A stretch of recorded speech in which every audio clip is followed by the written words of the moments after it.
অতিরিক্ত উদ্বেগ, বিষণ্ণতা, মানসিক অশান্তি, ডিপ্রেশন ইত্যাদির ক্ষেত্রে যে ট্যাবলেটটি খুব দ্রুত কাজ করে থাকে সেটি হচ্ছে ক্লোনাজেব MD2 MG ট্যাবলেট।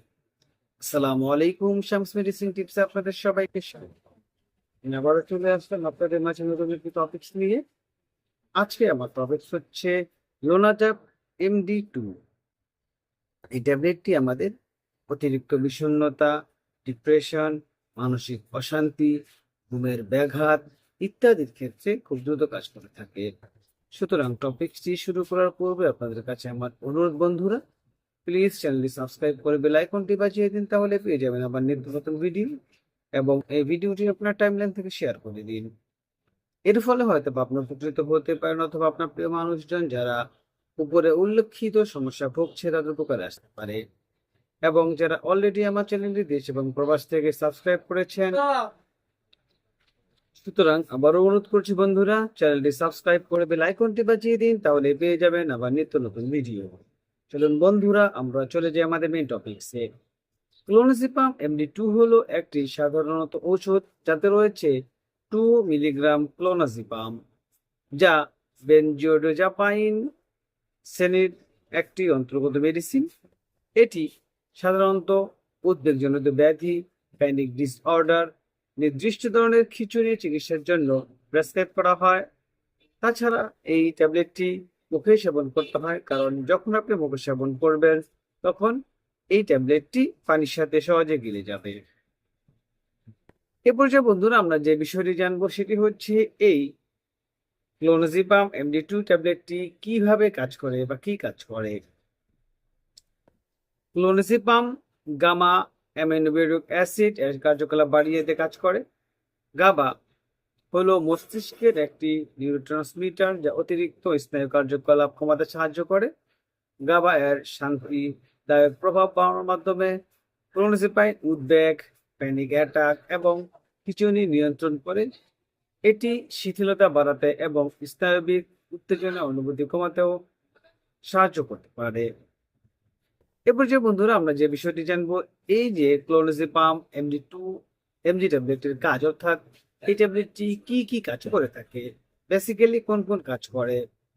ডাক্তাররা সাধারণত এই ট্যাবলেটটি panic disorder, generalised anxieties disorder এবং মৃগ রোগের ব্যবস্থাপনার জন্য ক্লোনাজিপাম MD2 ট্যাবলেটটি প্রেসক্রাইব করে। তাছাড়া এই ট্যাবলেটটি খিঁচুনি রোগ বা খিঁচুনি রোগে আক্রান্ত ব্যক্তিদের ক্ষেত্রে ক্লোনাজিপাম খিঁচুনি পুনরাবৃত্তি এবং তীব্রতা কমাতেও সাহায্য করে থাকে। তাছাড়া এই ট্যাবলেটটি উদ্বেগজনিত অবস্থা দূর করে, অতিরিক্ত দুশ্চিন্তা, অস্থিরতা, দ্রুত হৃদস্পন্দন এবং ঘুমের মতো উপসর্গ থেকে দূর করতে, অর্থাৎ যাদের ঘুম হয় না সেই ঘুমের ব্যাঘাত দূর করতেও কিন্তু কাজ করে থাকে এই ট্যাবলেটটি। এরপর যে বন্ধুরা, আমরা যে বিষয়টি জানবো সেটি হচ্ছে ডোজ, অর্থাৎ এর ডোজটা কি, অর্থাৎ আপনি কি পরিমাণে সেবন করবেন। ট্যাবলেটটি অবশ্যই একজন স্বাস্থ্য সেবা পেশাদার কর্তৃক নির্ধারিত করা উচিত, অর্থাৎ একজন ডক্টর অথবা ফার্মাসিস্ট আপনাকে যেভাবে এই ট্যাবলেটটি সেবন করতে বলবে আপনি সেইভাবে সেবন করবেন। তবে এটি রোগীর বয়স, শারীরিক অবস্থা, চিকিৎসা পদ্ধতি, তার প্রতিক্রিয়ার উপর নির্ভর করে কিন্তু বিভিন্ন হতে পারে। রোগীদের নিজেদের ইচ্ছায় আপনি যেরকম ডোজ খেতে চাচ্ছেন সেরকম ডোজ খাওয়া যাবে না, সেটা আপনাকে অবশ্যই ডক্টরের পরামর্শ নিয়ে খেতে হবে। এবং কোনোভাবেই এক ডোজটাকে অতিরিক্ত মাত্রায় বাড়ানো উচিত নয়। অথবা হঠাৎ করে যদি আপনি এই ট্যাবলেটটি সেবন বন্ধ করে দেন তাহলে কিন্তু ক্ষতি হতে পারে। সুতরাং আপনার যে রোগের তীব্রতার উপর নির্ভর করে এই ডোজটি কম বা বেশি হতে পারে। সাধারণত ডক্টরগণ একবার বা দুবার এই ট্যাবলেটটি খাওয়ার জন্য পরামর্শ দিয়ে থাকেন। এবং অবশ্যই যখন আপনার যেসব সমস্যা রয়েছে সেটি ধীরে ধীরে কমতে থাকবে, তখন এই ডোজ থেকে অবশ্যই কমিয়ে দিতে হবে। পার্শ্ব প্রতিক্রিয়া, আমরা বন্ধুরা জানি যে প্রতিটি মেডিসিনের পার্শ্ব প্রতিক্রিয়া রয়েছে, তেমনি করে এই ক্লোনাজিপামের কিছু পার্শ্ব প্রতিক্রিয়া রয়েছে। পার্শ্ব প্রতিক্রিয়ার মধ্যে রয়েছে তন্দ্রাচ্ছন্ন ভাব, মাথা ঘোরা, মাথা ব্যথা, ক্লান্তি, সময়ের অভাব, মনোযোগের অভাব, কিছু ক্ষেত্রে ব্যক্তির স্মৃতিশক্তির সমস্যাও কিন্তু দেখা যেতে পারে। তবে এটা অনেক ক্ষেত্রে স্মৃতিশক্তি ধীর গতি হতে পারে, এটা ঠিক হয়ে যায়। যেহেতু এই ওষুধটি তন্ত্রাচ্ছন্ন করতে পারে, সেই ক্ষেত্রে অবশ্যই আপনি যখন গাড়ি চালাবেন বা কোনো ভারী যন্ত্রপাতি চালাবেন, সেই ক্ষেত্রে অবশ্যই আপনার সতর্ক থাকতে হবে। অর্থাৎ এই মেডিসিন সেবন করে গাড়ি চালানো বা আহ, ভারী যন্ত্রপাতি ইউজ করা থেকে অবশ্যই আপনাকে বিরত থাকতে হবে, এবং এমন ধরনের কোনো কাজ করা উচিত নয় যেটি আপনাকে আরো ক্ষতির সম্মুখীন করতে পারে। সুতরাং বন্ধুরা, ক্লোনাজিপাম সেবনের সময় অবশ্যই অ্যালকোহল পরিহার করা উচিত, কারণ অ্যালকোহল কিন্তু এই সমস্যা বাড়াতে পারে। যেহেতু এই ট্যাবলেটটি বিভিন্ন পার্শ্ব প্রতিক্রিয়া সৃষ্টি করতে পারে, সেক্ষেত্রে অবশ্যই এই ট্যাবলেটটি সেবন করার সময় আপনাকে সতর্কতা অবলম্বন করে এই ট্যাবলেটটি সেবন করতে হবে।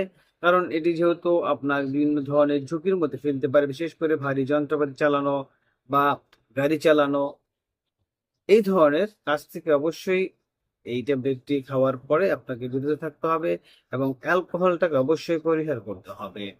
সতর্কতা বন্ধুরা, যারা গর্ভবতী রয়েছেন বা স্তন্যদানকারী মা রয়েছেন, এই ক্লোনিজেপাম MD2 ট্যাবলেটটি ব্যবহারের আগে অবশ্যই ডক্টরের সাথে পরামর্শ করা উচিত, কারণ ক্লোনিজেপাম শিশুর উপর প্রভাব বিস্তার করে। বয়স্ক রোগীদেরকে এই ট্যাবলেটটি খাওয়ার পূর্বে অবশ্যই সংবেদনশীল যাতে অবলম্বন করতে হবে, এবং যতটুকু কম মাত্রা সম্ভব ততটুকু সেবন করতে হবে অবশ্যই ডক্টরের পরামর্শ অনুযায়ী।